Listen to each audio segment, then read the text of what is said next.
소방직 공무원을 준비하는 에듀윌 학생 여러분 반갑습니다. 임진석 한국사 강사입니다. 모의고사에 들어온 여러분들은 시험에 임박한 상황이실 겁니다. 마지막 관문을 슬기롭게 넘어보자. 그래서 지금 4회까지 왔습니다. 4회 기출문제 해설, 기출문제는 아니고요. 모의고사죠. 모의고사 해설에 대해서 20문제를 또 검토를 해보도록 하겠습니다. 자, 1번 문제 보도록 하죠. 다음 글에서 묘사하는 시대의 유물로 올바른 것을 골라보겠습니다. 자, 이 글을 보면서 파악을 하셔야 되겠죠, 시기를. 당시 집터는 주춧돌을 사용한 지상가옥의 형태로서, 여기서 끝이지 뭐. 주춧돌을 사용한 지상가옥이다. 주춧돌을 활용해서 지하가 아니라 지상으로 집을 올렸대요. 자, 지상가옥의 형태, 그리고 직사각형의 형태다. 이렇게 파악하시면 끝이죠. 청동기 시대 집터의 특징이 바로 이런 모습이다. 기존의 신석기 때는 반지하 형태의 원형이다. 화덕은 중앙에 있었죠. 근데 청동기 시대로 넘어오면서 지상가옥으로 바뀌게 되고 화덕은 가장자리로 빠지게 됩니다. 직사각형 형태로 바뀌더라. 저장 구덩을 따로 설치하거나 창고 같은 것을 만들게 되네요. 그러면 청동기 시대의 유물을 골라라라는 문제입니다. 1번에 있는 것은 주둥이가 위로 쭉 펼쳐져 있고요. 손잡이가 달려있죠. 미송식 토기에 해당한다. 미송식 토기의 모습이 이렇게 생겼구나라는 걸 알고 알아두시고 청동기 시대 및 고조선의 세력 범위임을 파악하셔야 되겠다. 2번은 가운데 구멍이 뚫려 있고 공 모양이다. 실을 채취하는 바로 신석기 때 제작됐었던 가락바퀴죠. 그 다음에 3번은 돌인데 흙으로 빚은 이런 형상을 띠고 있어요. 흙으로 빚은, 돌이라기보다는 이제 흙으로 빚어서 얼굴 모양을 보여주고 있단 말이지. 여기서 뭐 잘 안 보이긴 하는데 여러분 인쇄된 거에는 잘 보이게 되겠죠. 흙으로 빚은 얼굴. 요거는 신석기 시대 때 나오는 모습이 되겠습니다. 4번은 뗀석기의 모습인데 밑에 꽂는 승배의 모습이 있어요. 승배 찌르개 와 같은 구석기 시대 때의 유물로 파악할 수 있죠. 뗀석기다. 답은 1번입니다. 2번 문제. 제시문과 같은 상황이 전개되는 시기 삼국 정세에 대한 설명으로 옳은 것을 골라보자. 이 당시가 어떤지를 보자. 백제에 대해서 얘기하고 있어요. 고려와 더불어 요동의 동쪽 백리밖에 있었대. 여기서 고려는 그 조선 앞에 있는 고려가 아니고 백제에 있을 때니까 고구려를 고려로 칭한 거죠. 백제는 요서를 경략하여 차지하였다. 요서 지역을 백제가 차지하였다. 백제가 요서 산둥 일대에 진출했었던 시기가 4세기 근초고왕 시기 때 해당하죠. 그러면 이 당시는 백제 근초고왕 시기구나 라는 것을 파악할 수 있습니다. 그때의 모습을 골라주면 되겠죠. 1번. 고구려 국내성이 공격을 받아서 동천왕이 피난을 떠났다. 자, 백제 근초고왕 때 고구려를 공략한 건 맞죠. 그때 왕은 고국 원왕이고 평양성을 공격할 겁니다. 1번에 있는 거는 동천왕이 피난을 떠났어요. 백제 근초고왕 이전입니다. 요거는 3세기 때 고구려에 해당하는 내용이에요. 그래서 1번은 답이 될 수 없고요. 2번. 백제에서 칠지도가 제작되고 역사서 서기가 편찬되었다. 칠지도 바로 떠올리셔야 되지. 가지가 7개 달린 그 칼 있잖아요. 칠지도. 일본의 백제가 하사했었던 그 유물이 되겠습니다. 역사서 서기, 고흥의 서기. 고흥의 서기 백제 근초고왕 시기다. 백제 근초고왕 시기 때에는 왕위의 부자 상속, 역사서 서기의 편찬, 그 다음에 중국 요서 산둥 때 진출, 일본 규슈 지역 진출, 고구려 평양성 공격해서 고국 원왕 전사, 그리고 마한의 대부분 지역 확보. 이게 다 근초고왕 시기죠. 답은 2번이다. 3번. 신라는 외의 세력을 물리치는 과정에서 장수왕의 도움을 받았다. 외의 세력을 물리치는 과정에서 그때는 근초고왕 시기 조금 뒤긴 해요. 근데 장수왕의 도움이라니 광개토 대왕의 도움이죠.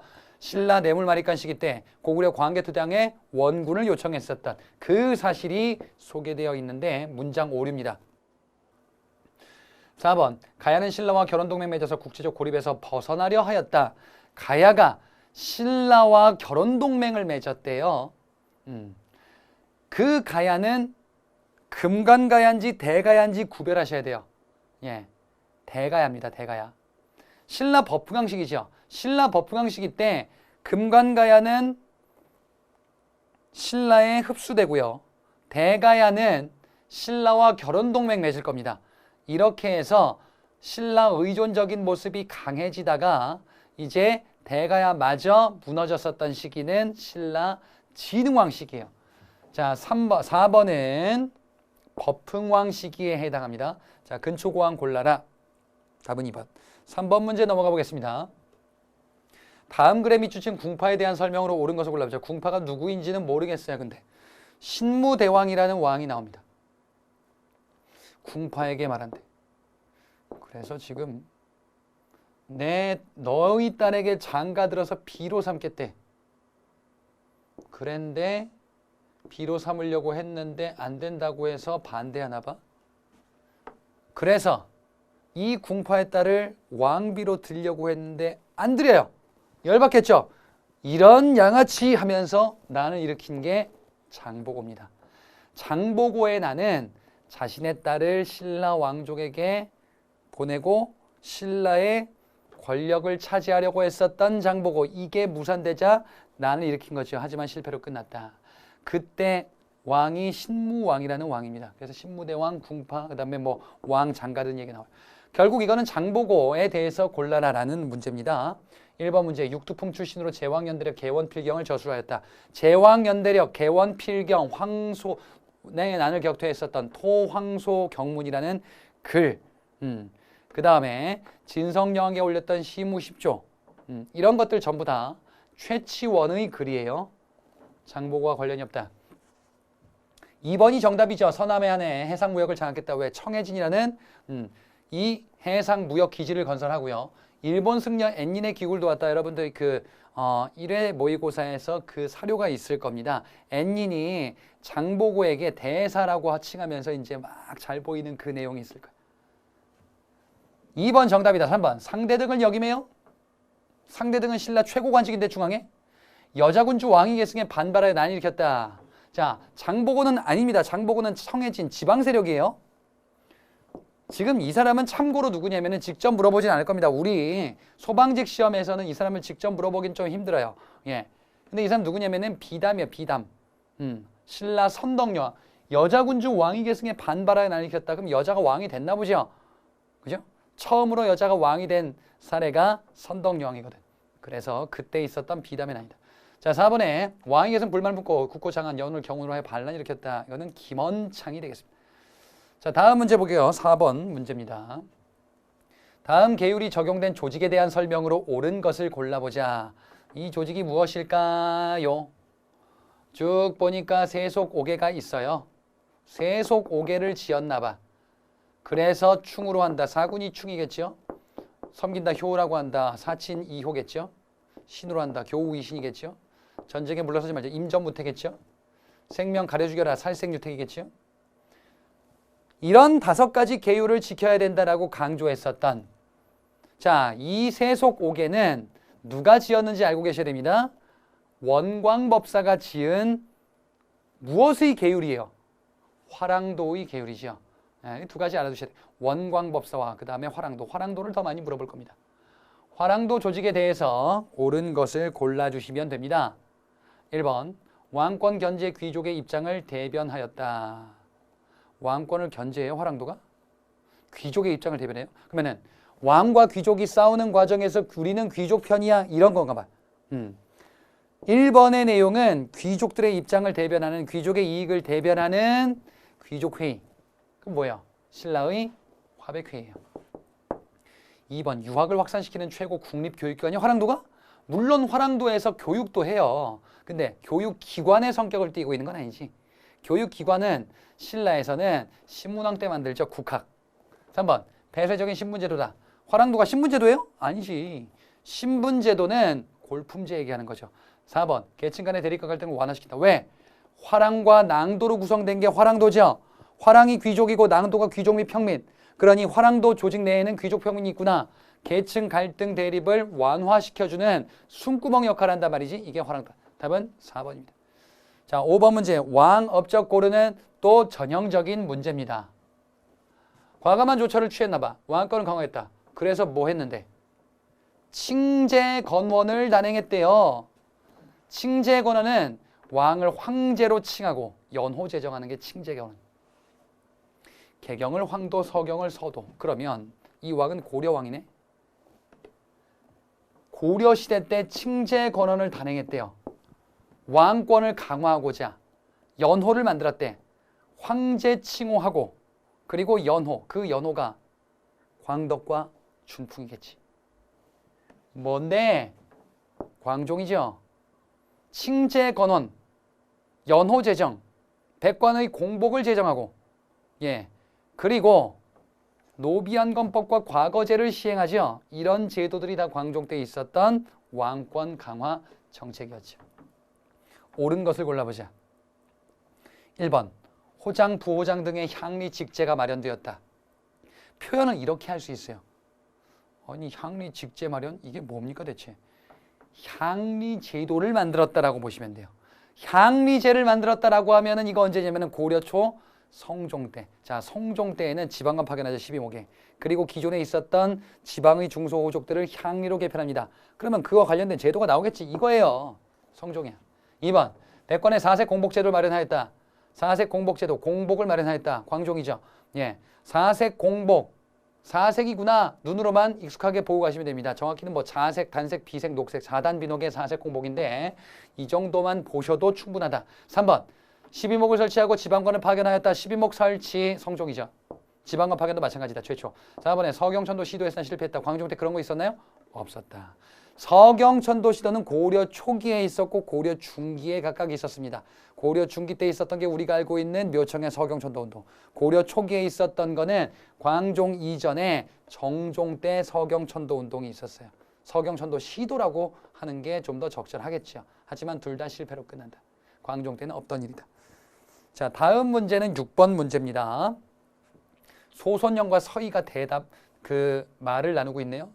그럼 뭔지 바로 알겠지? 우린 다 공부했잖아요. 그러면 거란의 1차 침입 해당하는 내용이죠. 거란의 1차 침입, 소손영과 서희의 외교 담판이 되겠다. 소손영이 얘기합니다. 신라 땅에서 나라를 세웠고 고구려의 땅은 나의 소유인데 누가 차지했다. 자, 이게 무슨 대화인지는 알고 있어. 근데 빵꾸를 좀 많이 뚫어놨죠. 허허. 거란이에요, 거란. 야, 가는 있잖아. 신라 땅에서 나라 세웠잖아. 고구려 땅은 가가 아니고 나잖아. 그죠? 그렇게 얘기하고 있어요. 그리고 가가 나랑 국경을 맞대고 있는데 가가 송을 섬기고 있어. 그러면 가는 친송, 송과 친선 정책을 하고 있구나. 신라 땅에서 나라를 세운 가가 송을 섬기고 있대. 바다 건너. 그럼 당시 고려 초기 때 이 세력이 대립하고 있음을 알고 계실 겁니다. 한반도가 있고요. 이렇게 있죠. 자, 어떤 국가가 있어요? 여기 고려가 있고요. 여기 거란의 요가 있죠. 그 다음에 송이 있죠. 이게 국제관계였었어요. 고려는 친송 정책. 그리고 이들과 대립이다. 얘도 대립이다. 그래서 거란이 얘기하겠지. 신라 땅에서 난 니들이 송을 섬기고 있네. 자, 그러면 가는 뭐예요? 고려예요. 나는 누구와 국경을 맞대고 있어요? 지금 여기 다시 보니까 거란, 즉 요 나라와 국경을 맞대고 있죠. 그런데 우리랑 왜 안 하고 얘들 그 얘기잖아요. 그러니까 나가 뭐야? 거란이죠. 자, 서희가 대답을 합니다. 우리 가는, 그러니까 서희는 고려 사람이에요. 고구려 후예다. 나라 이름도 고려라고 했다. 오히려 나의 동경이 국경 안에 있다. 그래서 나와 국교를 이루지 못하고 있다. 다가 차지해서 길을 막고 있대. 나와 국교를 이루지 못하고 있다. 그럼 봐봐요. 고려가 가예요. 거란이 나예요. 그럼 다가 송이냐? 아니지. 서희가 뭐라고 하겠어요? 우리 가는 너희와 맞대고 있는데 사이에 누가 있다 이거예요. 걔들 누구예요? 여진이지. 얘가 다예요. 사이에 송이 있다 그러면은 또라이예요? 예, 아니잖아. 왜 사이야? 그러니까 지금 이거 뭐야? 여진 핑계를 대는 거잖아요. 자, 그래서 가나다. 가는 고려, 나는 거란. 그 다음에 다는 여진입니다. 보기를 보자. 1번. 단판의 결과 동북 구성을 축조하였다. 거란과 단판으로 동북 구성을 축조해요? 아니죠. 거란과의 단판으로 우리가 획득한 지역이 강동 육수죠. 동북 구성은 여진을 정벌하고 나서 이건 고려 중기 이후죠. 그렇다. 이번에 나 거란인데요. 가의 군신 관계를 요구했어요. 군신 관계를 요구했었던 거는 나중에 성장하는 여진의 금이에요. 그것을 이자겸이 수락을 한 거지. 3번. 이를 정벌하기 위한 승병부대가 조직되었다. 여진을 정벌하기 위한 승병부대가 조직돼요? 이후에 조직되냐 말이지. 여진을 정벌하기 위한 특수부대가 별무반이야. 그게 뭔데? 신기군, 신보군, 항마군이지. 내가 지금 뭔 얘기하는 거예요? 여진을 정벌하기 위한 이후의 부대가 별무반이잖아요. 별무반은 신기군, 신보군, 항마군 이렇게 세 개로 구성되어 있죠. 이거는 기병부대고 이건 보병부대고 이게 뭐예요? 승병부대지. 그치? 그러니까 여진을 정벌하기 위한 승병부대가 조직되었다. 맞잖아요. 제가 조금 말을 좀 살짝 꽈서 낸 거예요. 4번. 나와 다의 대립으로 즉 거란과 여진이죠. 가는 중립외교? 헐쩍없다. 중립외교가 고려에서 왜 나옵니까? 중립외교는 조선시대 때 명나라와 후금 사이에서 우리가 어떻게 할지 광해군 때 시행된 그 외교 정책이지. 답은 3번이 되겠습니다. 7번 문제로 가보자.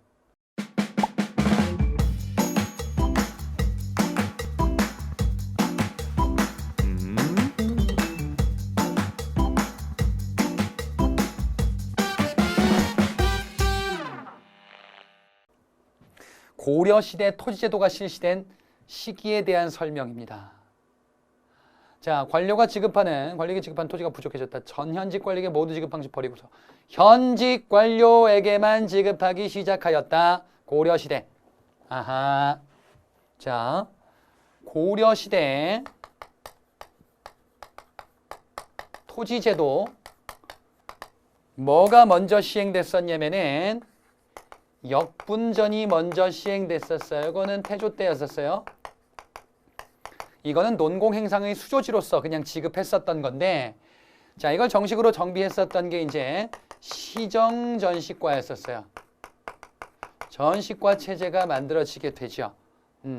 요거는 경종 때였었다. 그랬다가 이걸 바꾸죠. 개정전식과로 바꾸지. 요거는 목종 때였었다. 그 다음에 경정전식과로 바뀌죠. 요거는 문종 때였었다. 이렇게 나누어서 살펴봤었어요. 그랬지? 이미 다 배운 내용들이다. 근데 내용이 뭐였었냐 하면은 시정전식과는 내용이 이걸 좀 지워보자. 자리가 부족해서 어쩔 수가 없었다. 자, 시정전식과는요. 내용이 뭐였었냐면은 이거는 전 현직 관리들에게 인품과 관품에 따라서 나누어서 주었었던 토지제도죠. 개정전식과는 뭘 바꾼 거냐? 인품의 요소를 배제한 거죠. 나머지는 그대로 두고요.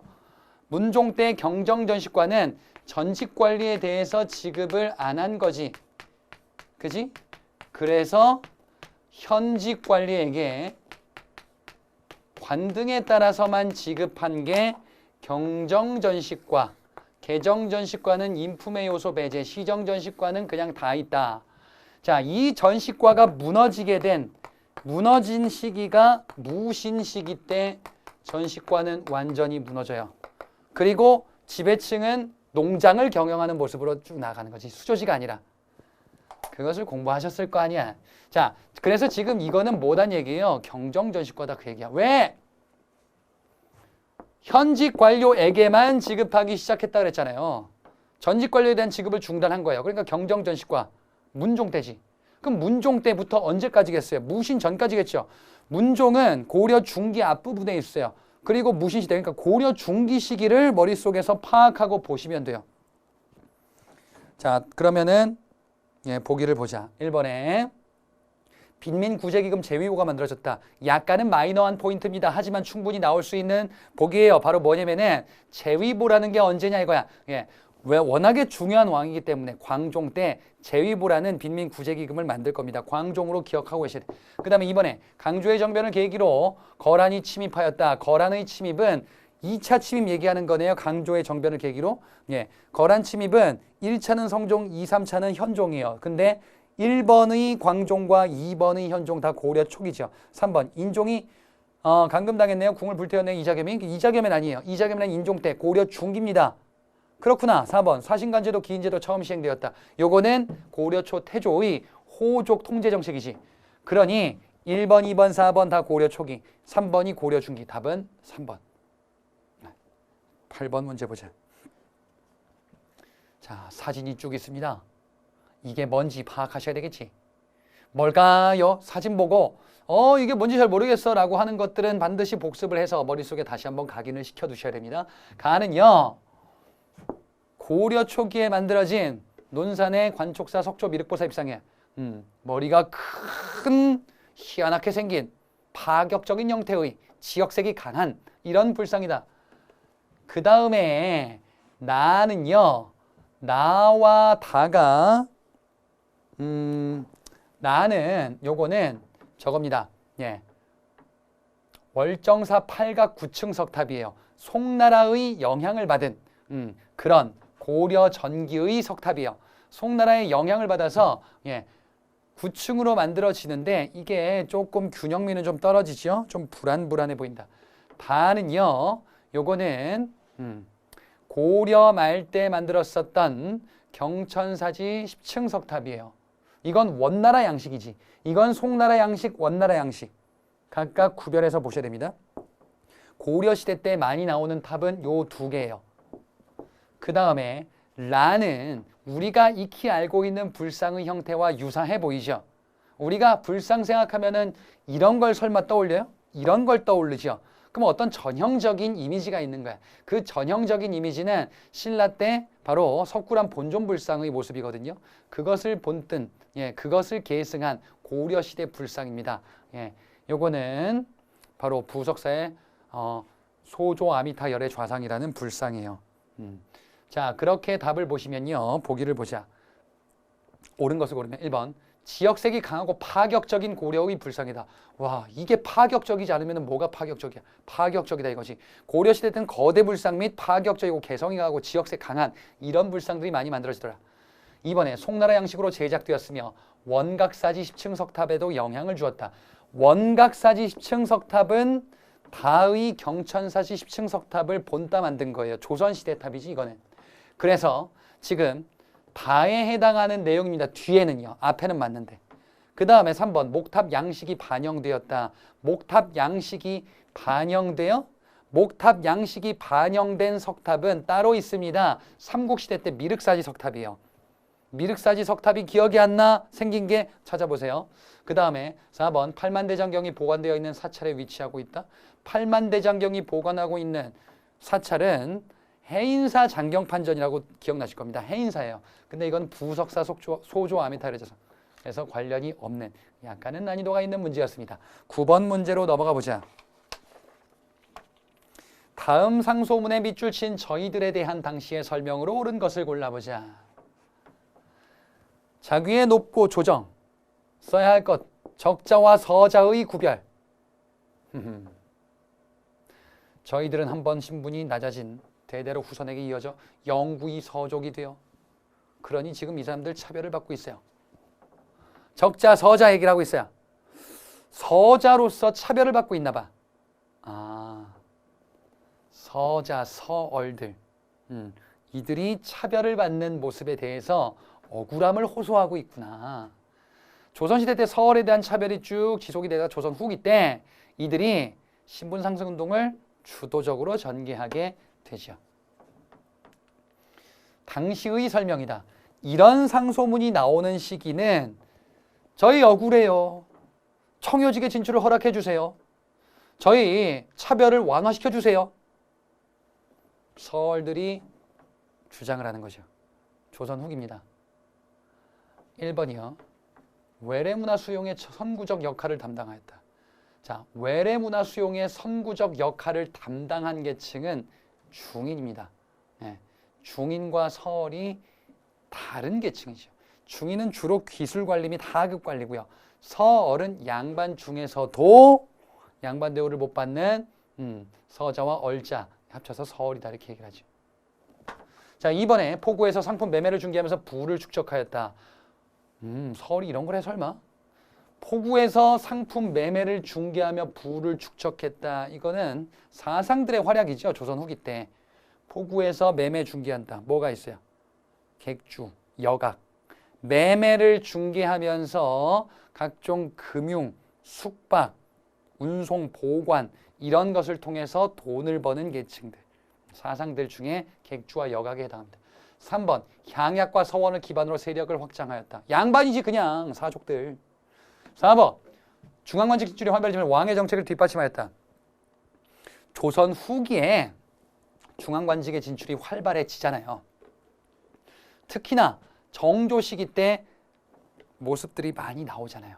정조 시기 때 유득공, 박제가, 이덕무, 서희수 이런 서얼 출신들이 규장과 검서관에 많이 진출하죠. 그래서 4번으로 서얼을 찾아볼 수 있겠다라는 겁니다. 10번 문제로 넘어가 보겠습니다. 밑줄 친 이 지도가 지도에 대한 설명으로 옳은 것을 골라보자. 1402년 15세기 초네요. 조선 전기가치. 그래. 이 지도는 조선학자들에 의해서 제작된 세계지도. 조선 전기의 세계지도? 그러면 조선 전기는 14세기 말부터인데 15세기, 16세기 이렇게 알아두셔도 됩니다. 그 앞에 조금 있구나. 그 다음에 조선 후기는 17세기, 18세기, 19세기예요. 근데 이게 뭔가 보니까 혼일강리도라는 단서가 나왔습니다. 아, 조선 전기 초기에 있었던 세계지도가 있었죠. 그게 뭔데? 혼일강리 역대 국도지도라는 지도가 있었습니다. 세계지도다. 혼일강리 역대 국도지도라는 세계지도는 조선 전기 초기를 대표하는 세계지도입니다. 그 지도의 생김새가 이렇게 생겼잖아요. 조선이 굉장히 크게 실제보다 크게 묘사되어 있고요. 지도의 중앙에는 중국이 떡하니 있을 겁니다. 그리고 쭉 서쪽으로 가면은 유럽과 아프리카 대륙까지 소개되어 있어요. 아메리카 대륙은 당시에 발견되지 않았기 때문에 없습니다. 그 세계지도죠. 그게 어떻게 생겼더라? 기억이 안 나면 찾아보시라. 자, 그래서 지금 이 지도는 혼일강리 역대 국도지도입니다. 1번에 아메리카 대륙까지 묘사된 건 조선 후기의 지도예요. 그럼 대답해 보세요. 뭐 있어요? 조선 후기에 우리나라에 들어온 지도가 있죠. 고려만국 전도라는 지도가 있다. 틀렸습니다. 2번, 이 지도가 제작된 왕 시기에 창덕궁이 건설되었다. 왕을 물어보네? 혼일강리 역대 국도 지도가 만들어진 당시의 왕은 태종입니다. 태종. 조선 초 태종 시대 때 태종도 워낙에 중요한 왕이잖아. 이것도 알아두시라라는 취지입니다. 태종 때 창덕궁 건설 맞나요? 맞습니다. 창경궁은 세종과 성종 시대 때 만들어질 거고요. 창덕궁은 태종 때 만들어집니다. 3번에 갑인자가 주조되었다. 이것도 가끔 등장하는 포인트입니다. 세종 때. 세종 때 갑인자. 맞게 바꾸려면 개미자로 바꾸면 돼요. 태종 때는 개미자입니다. 개 같은 태종, 세종은 갑이다. 이렇게 알아두시라라고 말씀드렸어요. 4번. 이 지도 제작에 백리척을 사용하여 과학화에 기여하였다. 자, 백리척을 사용했다라는 것은 축척, 즉 거리 정보가 담겨 있다라는 뜻이고, 백리척, 거리 정보가 담기고 실제 모습을 더욱더 정확하게 반영하는 것은 조선 후기의 지도예요. 조선 후기의 두 가지 기본적으로 알아두셔야 됩니다. 조선 후기 지도로서는 정상기의 동국지도와 김정호의 대동여지도가 있어요. 정상기의 동국지도에 해당하는 내용이 4번이에요. 답을 2번으로 고를 수 있겠다. 11번 보도록 하겠습니다. 다음과 같은 특징을 가진 교육기관에 대한 설명으로 옳은 것을 골라보자. 지금 보니까 무슨 얘기가 있냐? 한양천도 얘기가 있고요. 그리고 태조 때부터 뭘 했나 봐. 조선 개국 초에. 근데 대성전 있고요. 명륜당 동제 서재. 존경각도 있어요. 한양에 만들었어요. 수도에. 그래서 이런 것들이 있구나. 그렇군요. 그러면 이걸 뭐라고 볼 수 있냐? 바로 성균관이다라고 볼 수 있어요. 자, 조선의 교육기관. 유교 교육기관이죠.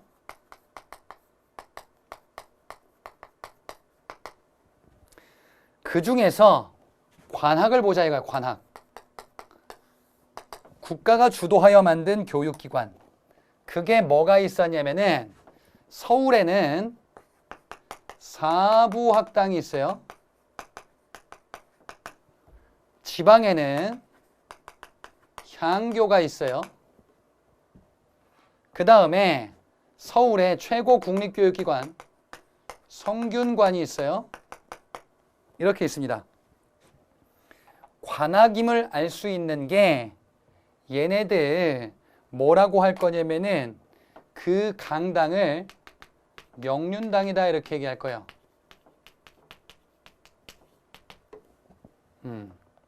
명륜당은 강의하는 그 강당을 명륜당이다 라고 이야기를 합니다. 그리고 이 교육기관에 각각의 시설들이 있을 건데 특히나 얘네 둘이 문묘가 설치되어 있을 거예요. 사당이요. 대성전이다 이렇게 보셔도 무방합니다. 선현들, 정부에서 지정한 성현이다라고도 할 건데 스승들을 제사 지내는 사당이다 라고 보시면 돼요. 자, 그러면 이게 서울에 있는 거죠? 중앙에 있는 거예요. 이건 지방이에요. 근데 아까 지금 여기 단서에 보니까 지방이 아니에요. 그럼 얘가 아니고 그건 뭐야? 성균관이에요. 문묘도 있잖아. 그래서 지금 이런 모습이 있고요. 이건 뭐 참고로 뭐 존경각이랑 도서관까지 갖춘 거는 국립대학인 성균관입니다. 자, 1번 보시면요. 입학 자격은 생원 진사를 원칙으로 하였다. 원칙으로 하는 거예요. 그게 뭔데? 자, 조선시대 때 지금 여기 다시 보시면 조선시대 때 교육제도는 관리선발제도와 밀접하게 관련이 있죠. 성균관 입학시험의 역할하는 게 소과죠. 그 다음에 성균관 학생들이 응시할 수 있는 게 대과죠. 대과 또는 문과라고 하는 이 본시험. 여기서 이제 관리가 되죠. 대개는 소과는 대개는 관리가 될 수도 있는데 성균관에 입학을 하죠. 성균관 입학시험의 성격을 띠고 있다. 근데 이 소과의 종류가 생원과와 진사과가 있지. 생진과다라고도 합니다. 이 소과는 생원과와 진사과가 있어요. 그래서 성균관은 뭔 소리예요? 생원과 진사를 원칙으로 한다라는 거야. 자, 1번은 맞는 내용이에요. 성균관에 해당하는 내용입니다. 2번, 초등교육을 담당하는 사립교육기관이다. 이거는 뭐예요? 서당입니다. 예, 관악을 초등교육으로 만들진 않습니다. 사립으로서 하는 게 서당이죠. 3번, 주세봉이 안양을 기리기 위해 처음 설립하였다. 이거는 사학이죠. 정부가 만든 게 아니지. 뭔데 이게? 서원이잖아요. 민간에서 사족들이 만든 거지. 4번, 중등교육기관으로서 부모 9년에 각각 하나씩 설립되었다. 이게 향교죠. 이거는 지방에다 설치한 거니까요. 예, 답은 1번이 되겠습니다. 12번 문제 보겠습니다. 자, 다음 글에 언급한 사건에 대한 사건의 결과로 옳은 것을 골라보자. 이게 보니까 선해청 얘기가 나오는 거 보니까 뭐 경제 문제 같고요. 참고로 선해청은 대동법 시행 관련된 관청, 중앙관청이에요. 근데 보니까 13개월 동안 급료를 주지 않다가 지금 겨우 한다고. 와, 군인들이 월급을 1년 가까이 받지를 못했었어요. 우리가 알고 있는 그거구나. 그래서 어찌 된 일입니까? 그러면 이렇게 얘기하면서 아이 못 참겠어 해가지고 궁을 습격하겠죠. 이모군란이죠. 구식군인들이 월급을 받지 못해서 일으켰었던 1880년대 난이더라. 자, 사건의 결과라고 했습니다. 이모군란이 벌어진 이후에 있었던 일을 골라보자. 기억에 김윤식이 영선사로 청에 파견되었다. 자, 파견된 김윤식이 얘기를 듣고 청에 군사 개입을 요청한 거예요. 영선사는 청나라에 파견한 사절이죠. 사신단이지. 그지? 이모군란 벌어지기 전입니다. 그래서 사신단 파견 그런 거 있잖아요. 일본의 수신사 파견, 조사시달단 파견, 그리고 청의 영선사 파견 이런 거 있다. 니은에 조선에 대한 청의 내정 간섭이 시작되었다. 그럴 수밖에 없지. 왜? 청나라의 내정 간섭이 시작된 배경은 바로 청의 군사 개입을 요청해서 이모군란을 수습했으니까. 그렇다. 그러니까 일본의 배상금 지불하고 공사관 경비병을 주둔시켰다. 이모군란 결과 재물포 조약이 체결됩니다. 이모군란 결과 재물포 조약이 체결돼요. 99인들이 어디까지 습격했어요? 일본 공사관까지 습격했죠. 그래서 그에 대해서 사죄하고 배상금 지불하면서 일본이 자신들의 공사관 지킬 명목 구실로 우리나라의 군대를 파견하게 되죠. 결과가 맞습니다. 리얼. 일본이 청과 동등하게 조선에 대한 파병권을 획득하였다. 일본이 청과 동등하게 파병권, 조선에 대해서 청과 일본이 파병 조건에 합의를 하게 돼요. 그게 뭐였었냐면은 텐진조약이었었어요. 텐진조약은 갑신정변 이후에 청과 일본의 상호간 조약이다. 니은과 디귿이 이모군란 결과, 리을은 갑신정변 결과입니다. 13번 문제 보겠습니다. 다음 법령이 발표된 시기에 추진된 개혁의 내용으로 적절한 것을 골라보자. 대한국은 자주 독립 제국 이래요. 대한제국 이래요. 만세불변한 전제정치다. 대한제국입니다. 대한제국 시기 때 발표됐었던 뭐예요? 대한국 국제겠죠. 대한제국의 헌법이에요. 대한국 황제가 무엇을 한다라고 규정이 되어 있으면 대한국 국제예요. 대한제국의 광무개혁 떠올리시면 되고요. 시기적으로는 독립협회 해산 이후다라고 보시면 되겠습니다.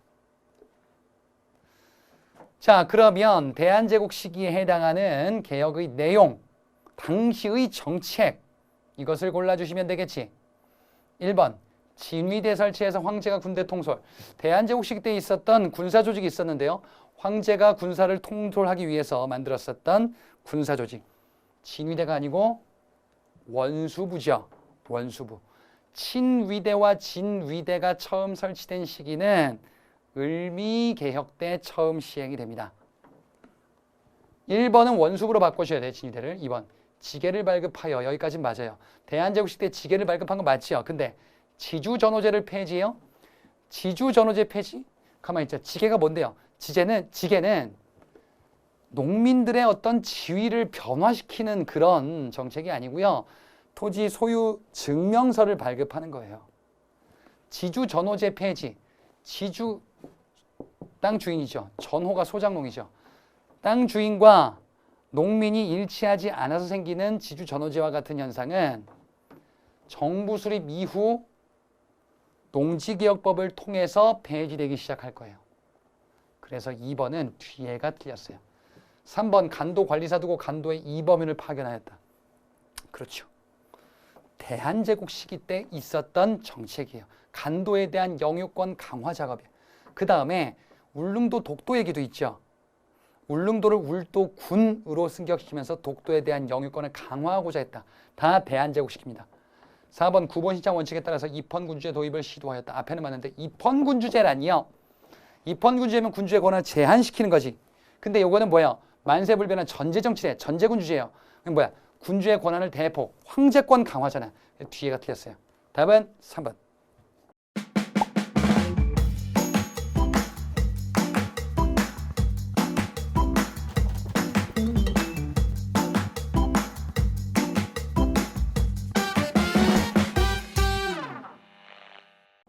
(14번) 문제 보겠습니다. 밑줄신 나에 대한 설명으로 옳은 것을 골라보자. 자, 이 사람 누구인지 단서를 찾아보겠습니다. 조선 경제사, 경제에 대해서 얘기를 하고 있어요. 옛날에는 말이죠. 원시족 공산체였었나 봐. 공산주의라는 개념을 차용하고 있나 봐요. 그랬다가 봉건사회가 있었대요. 봉건사회가 붕괴되면서 자본주의가 나오고 그 다음에 어떻게 되는지. 자, 역사 발전을 이렇게 설명하면서 경제적 측면에서 설명을 하고 있어요. 경제적 측면에서 역사 발전을 설명하고 있다. 사회경제사학의 유물사관이야. 그리고 인류의 발전은 원시 공산체에서 봉건체제, 그리고 자본주의, 문제점이 있으니 사회주의 이렇게 간다요. 사회주의 경제관점이죠. 사회경제사학. 그러면 이 사람은 누구겠어요? 사회경제사학자겠죠. 백남훈입니다. 일제강점기 식민사학을 반박하는 민족주의 사학과 사회경제사학, 실증사학 세 가지를 봤습니다. 민족주의 사학은 우리 민족 정신을 강조하면서 우리의 특수한 정신이 있어 자부심을 갖자. 사회경제사학은 우리는 사회주의 관점으로 계속 발전할 거야. 발전 없지 않아. 실증사학은 실제 증거로 객관적으로 우리 역사를 바라보자. 이런 거야. 백남훈에 대해서 옳은 것을 골라주시면 되겠습니다. 2번이 정답이죠. 유물사관 근거에서 역사 발전의 법칙성을 강조했다. 법칙성에 우리도 예외일 수 없다. 그래서 뭐예요? 하나 덧붙이자면 일제의 무엇을 비판해요? 일제의 정체성론을 비판하죠. 정지되어 있다. 한반도의 역사는 그렇지 않다 이거지. 1번. 자, 알아두셔야 되는 포인트입니다. 다. 역사를 아와 비하의 투쟁으로 기록하였다. 이거는 민족주의 사학자 신채호의 견해죠. 3번. 혁신적이고 실천적인 양명학을 발전시켜 주장했다. 양명학을 발전시키자. 양명학을 통해서 우리가 유교를 바꿔나가보자. 유교를 새롭게 구신하자. 개량 구신하자. 유교 구신론 박은식이에요. 3번 랑케사관에 근거해서 랑케사관은 실증사관입니다. 역사학의 순수학문을 표방했다. 실증사학이죠. 객관적으로 역사를 바라보자라는 거예요. 실증사학. 손진태와 이병도와 같은 학자들. 답은 2번 되겠습니다. 15번 문제로 넘어가 보자. 선언문 발표된 때로부터 가장 가까운 시기에 있었던 사실이래요. 자, 이 선언문 언제인가 보니까 어린이를 해방하래. 어린이를 일시키지 말래요. 어린이는 놀기에 족한. 어린이는 일할 대상이 아니래요. 어린이에 대한 그런 지위를 인정해야 된다는 거예요. 어린이와 관련해서 지위를 인정하자라는 것은 소년운동이에요. 우리 수험에서는. 소년운동은 1920년대 일제강점기 시기에 있었던 모습이 되고요. 이때는 1920년대 전반부예요. 그래서 이때 어린이날이 제정되고 방정환이 소년운동을 전개하잖아요. 그죠? 근데 하나 더 있죠, 포인트가. 이 종교가 뭐예요?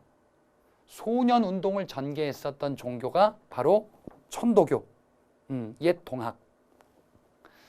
자, 1920년대 전반부에 해당하는 사실을 골라주시면 됩니다. 1번에 상하이에서 국민대표회의가 열렸다. 이거는 대한민국 임시정부가 방향성에 대해서 고민하면서 창조파와 개조파로 대립했었던 그 회의죠. 20년의 전반부인 23년에 있었던 회의입니다. 같은 시기요.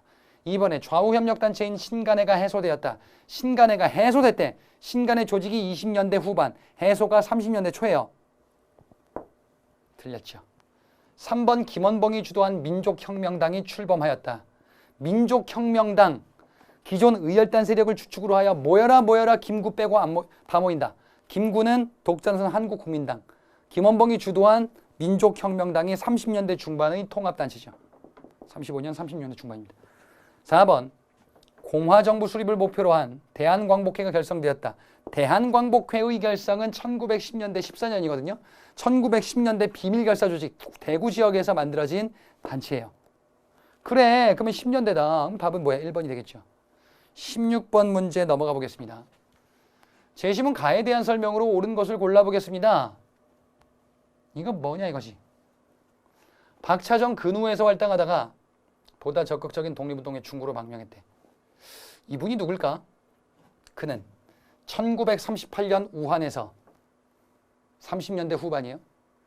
조선민족 전선연맹 산하 군사조직으로 창설된 가의 부녀복무단장.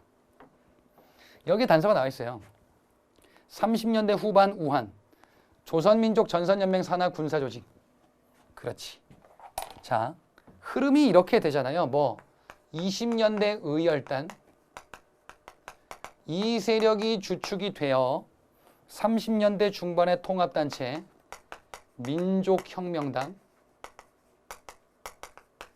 이 세력이 주축이 되어 조선민족전선연맹의 군사조직이 바로 이거죠. 조선의용대. 이게 1910년 말 조직돼서 20년대 쭉 활동을 했죠. 요게 30년대 중반에 만들어져요. 요게 30년대 후반에 각각 창설이 됩니다. 최초의 관내 군사조직이 나오게 된 배경을 이걸로 알아두시면 되지. 중일전쟁이 발발하니까 이런 조직이 만들어졌구나라는 거예요. 자, 그러면 지금 가는 뭐다? 조선의용대예요. 그에 대해서 옳은 것을 골라주시면 되겠습니다. 1번 총사령 지청천의 지휘 아래. 김원봉이 단장이에요. 지청천은 30년대 초의 한국 독립군 및 그 다음에 40년대 대한민국 임시정부 정규군인 한국광복군의 우두머리 역할을 했었다. 이번에 민정기관과 군정기관을 갖춘 자치정부 형태였다. 이건 어디서 보신 거냐면 1920년대 참의부, 정의부, 신민부의 3부를 이렇게 소개를 하죠. 3번 중국 국민당 정보연대에서 군사 활동을 전개하였다. 그래요. 그래서 각종 중국에서 활동을 전개했었던 단체가 조선의용대다. 4번 중국 의용군과 연대해서 흥경선 전투. 중국 의용군과 연계해서 흥경선 전투. 이거는 만주 지역에서 있었던 양세봉의 조선혁명군에 해당하죠. 한중연합작전이잖아, 만주. 근데 여기는 만주가 아니잖아요. 우한이니까 이거 중국 관내예요. 그래서 4번 틀렸고 답은 3번이 되겠습니다. 17번으로 넘어가 보겠습니다. 자, 개혁들 뭔지 단서만 주어졌어요. 보기를 보자. 제시문을 보겠습니다. 가를 보니까요. 이게 뭘까? 노비문서 속하고 토지의 평균 분자. 토지 분배 요구예요. 토지 분배 요구가 나오는 거는 하나밖에 없어. 근대 시기 때. 그걸 단서로 결정적 단서로 삼으면 돼. 그게 뭐예요? 동학농민운동 시기 때 패정개혁안 12개조예요. 나의 건양 연호사용 태양역 건설인가 봐요. 태양역 시행. 아, 단발령 맨날 봤던 거. 을미개혁이죠. 이거 말고 군사조직 친위대와 진위대 설치가 있죠. 다에 보니까 청과의 의례적 4대 관계 폐지. 청과의 관계 청산을 얘기하고 있어요. 지조법도 여기만 나오는 단서예요. 청과의 4대 관계를 폐지하고 흥선대원군 귀국을 요청할 겁니다. 문벌을 폐지해서 인민평등권 제정을 추진할 거예요. 그게 바로 갑신정변 때 14개조 개혁정강에 해당하죠. 자, 단서들을 찾고 파악할 수 있어야 돼요. 동학농민운동, 나는 을미개혁, 다는 갑신정변이에요. 보기를 보겠습니다. 1번 개혁의 주장 1번에 주장이 제기된 후에 농민군은 전주성을 점령하였다. 전주성을 점령한 게 요 이후래 아니다. 전주성을 점령하고 나서 발표하는 거예요. 이거는 정부와 타협을 하지. 자, 전주성을 점령하고 난 이후에 정부와 대화를 하죠. 그게 전주화약이었었어요. 전주성 점령하기 전에 이거부터 얘기한 게 아니더라요. 2번 김홍집 친일내각이 주도한 개혁으로 의병봉기를 유발하였다. 이게 을미사변 이후의 친일내각이거든요. 그래서 을미의병을 일으키죠. 을미사변 때 명성황후 죽은 이후 첫 번째, 그 다음에 단발령 실시 두 번째, 이 두 가지를 원인으로 뭐가 나와요? 을미의병이 나오게 되죠. 그래요. 2번 틀린 데가 없어요. 3번 개혁의 결과 중앙의 친일, 지방의 진대 군대가 설치되었다. 이거 지금 많이 나왔는데 3번은 나에 해당하죠. 을미개혁. 다나다의 순으로 개혁이 추진되었다. 자, 가장 먼저가 동학농민운동 전에 있었던 다죠. 예, 다의 갑신정변이 먼저고요. 80년대 중반, 1880년대. 그 다음에 가의 동학농민운동 90년대 중반. 그리고 고 이듬해의 을미개혁. 다 가 나가 되겠습니다. 18번 문제로 넘어가 보자. 다음 요구 조건을 제시한 인물이다. 이 인물은 누구일까요? 감옥에 갇힌 사람들 석방하래요. 3개월간의 식량을 확보해 줄 것. 자, 누구에게 요구를 하겠죠?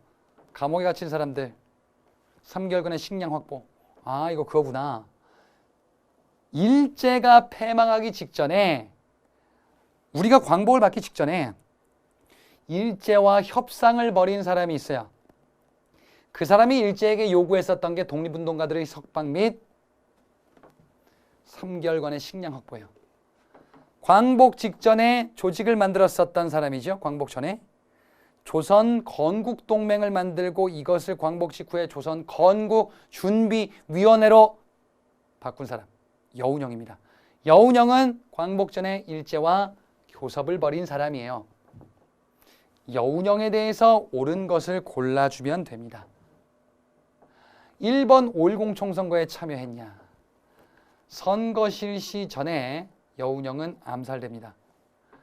선거에 참여한 계층들은 우익 세력들이죠. 여운형은 중도 좌파 세력이에요. 참여할 수 없다. 이번에 종합적 운동을 주도했었죠. 중도 좌파 여운형과 중도 우파 김규식이 주도했었던 여운형의 활동에 들어간다. 3번 신탁통치 반대운동. 여운형은 신탁통치에 대해서 찬성이냐 반대이냐. 신탁통치 문제가 불거지면서 찬탁과 반탁으로 나누어서 갈등을 막 벌이게 되죠. 찬탁과 반탁으로 나뉜다. 근데 찬탁을 주장한 세력은 좌익이고 반탁을 주장한 세력이 우익이죠. 좌익과 우익이 갈등을 벌이게 된단 말이에요. 여운형은 중도 좌파예요. 그래서 반대가 아니라 찬탁을 얘기할 겁니다. 4번 평양의 남북협상에 참여. 평양의 남북협상은 통일정부 수립으로 가자라는 김구와 김규식의 노력이에요. 여운형은 세상에 존재하지 않더라. 답은 2번이 되겠습니다. 19번 문제 보자. 다음 협정과 관련된 설명으로 옳지 않은 것을 골라보자. 현대사 문제인데 이 협정이 뭔가 보니까 군사분계선을 확정한대요. 2km씩 후퇴해서 비무장지대를 설정한대. 그럼 뭐 휴전선이에요. 군사분계선을 확정한 다음에 2km씩 비무장지대 DMZ예요. 설정한대. 그래서 이렇게 전쟁을 마무리한다라는 거예요. 그럼 이거 지금 협정은 전쟁 끝난 6.25 전쟁 끝나서 만들어진 휴전선 얘기하는 거거든요. 정전협정입니다. 정전협정과 관련해서 옳지 않은 것을 골라보자. 휴전협정이요. 6.25 전쟁이 끝났었던 모습이다. 자, 1번에 보니까 협정 체결 이전에 발췌기원이 단행되었다. 그렇죠. 발췌기원은 6.25 전쟁 전에 있었다라고 볼 수가 있습니다. 그래서 1번 맞고요. 2번 협정 체결 직전 정부는 반공포로를 석방하였다. 정부가 반공포로들을 석방했었다. 당시 이승만 정부가 이 협정을 방해하기 위해서 우리 정부는 참여하지 않았죠. 휴전을 반대했었단 말이에요. 그래서 포로들을 석방하는 이런 조치를 단행하게 됩니다. 3번 당시 이승만 정부는 협상 막판에 서명하였다. 아니죠. 예, 서명하지 않았습니다. 정전협정의 당사자. 휴전은 누가 했냔 말이에요. 우리가 아니죠. 우리가 아니라 누구야? 북한, 중국, 그리고 UN. 이 3자가 했었던 게 휴전이죠. 당시 이승만 정부는 이걸 막고자 2번처럼 했었고 서명하지 않았다. 4번 한미상호 방위조약 체결에 영향을 주었다. 한미상호 방위조약이 요 이후다라는 거예요. 한미상호 방위조약이 요 이후죠. 정전협정이 체결되고 미국은 당시에 협정 체결을 원했어요. 근데 우리가 안 했지. 그래서 우리가 원했던 건 뭐였었냐면은 주한미군 주둔해달라라는 거예요. 그래서 한미상호 방위조약. 이거는 6.25 전쟁 체결, 6.25 전쟁 종결 이후에 해당합니다. 시기로 파악하시면 됩니다. 20번 문제 순서 나열 문제입니다. 자, 기억부터 보죠. 17일 야간의 계엄령 확대. 17일 계엄령. 그래서 사람들을 막 탄압했나 봐요. 5.17 비상계엄 확대 조치예요. 그래서 의아했다라는 것이. 결국 5.18 민주화운동으로 바뀌겠죠. 확산되겠죠. 이번에 니은에 나이 어린 학생 김주열의 참시를 보라. 김주열이 죽었구나. 그래서 벌어진 게 4.19 혁명이죠. 각각의 키워드를 보는 거예요. 5.18 민주화운동의 키워드가 5.17 계엄 확대 조치예요. 그 다음에 시민들이 무장하죠. 시민군. 그 다음에 4.19 혁명에서는 김주열 사망과 학생 주도 및 교수 시국 선언 이런 것이. 디귿에 여기서는 굴욕적인 한일 회담 즉시 중단 엄숙히 요구. 이거는 6.3 시위죠. 한일 국교 정상화에 반대하는 것이. 박정희 정부 64년 60년대 중반이에요. 그래서 이승만 정부 말기였었던 60년, 박정희 정부 초반이었던 64년, 기억은 전두환 신군부가 권력을 잡았었던 80년. 예, 순서대로 나열하시면 되겠습니다. 이렇게 20문제를 다 살펴봤습니다. 예, 자, 그러면 저는 5회 모의고사 해설에서 다시 찾아뵙도록 하겠습니다. 예, 수고하셨습니다.